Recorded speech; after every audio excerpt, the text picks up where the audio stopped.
In Luke 13, verse 6, the Lord tells a parable about a man who had a fig tree in his orchard.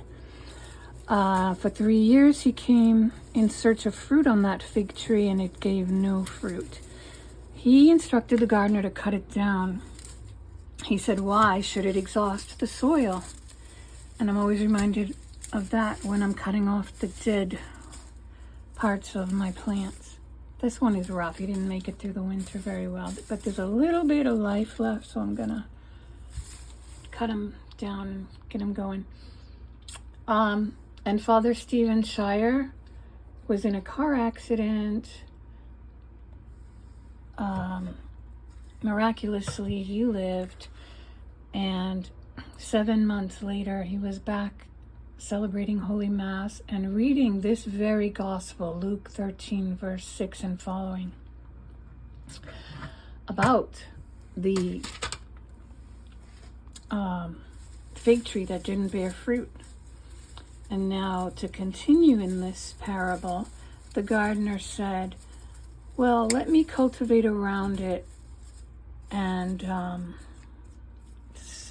take care of it, And if it still, leave it another year. If it still doesn't bear fruit, then cut it down." So as he was reading that, the page lifted up in this supernatural way, and it came towards him. He made it through the Mass. I'm sure he was pretty shaky.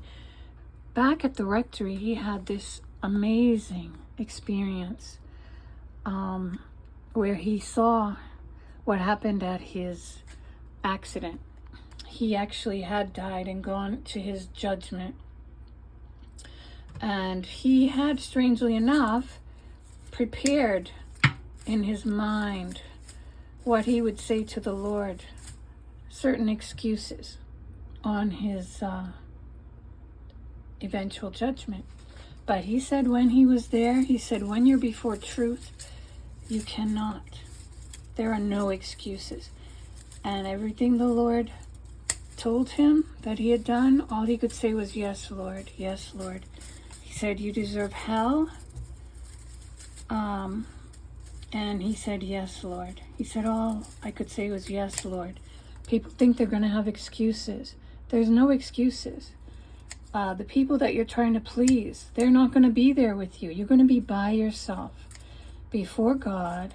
So he's the only one that we need to please. So I wanted to tell you that Father Dan Rehill has a really good video about Father Stephen Shire's experience. And you can look that up.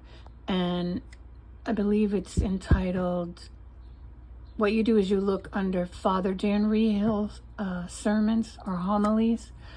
And it's entitled Radical Conversion and Following. I don't remember the rest of the title.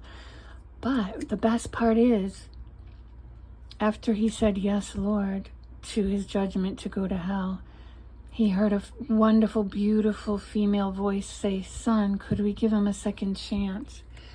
And the Lord said, "Mother, he has been a priest for himself for 12 years. Let him receive the punishment due him."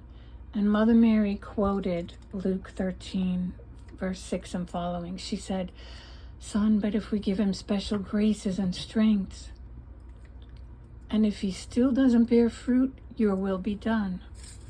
And the Lord said, "Mother, he's all yours." And when he realized that, when he remembered what had happened, having not even had a good devotion to Our Lady before this, he has been hers ever since. And now he has gone home to his reward. Hopefully he's just fine now.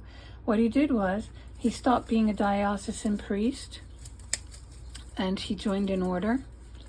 And he just loved Mother Mary for the rest of his life and was devoted to her and Jesus.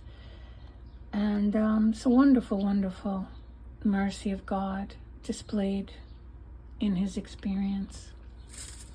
So check out Father Dan Rehill, another wonderful mercy of God. He was very worldly, a Wall Street banker. He is now, by the grace of God, an exorcist. So check out Father Dan Reehil and Father Stephen Shire. Have a wonderful day.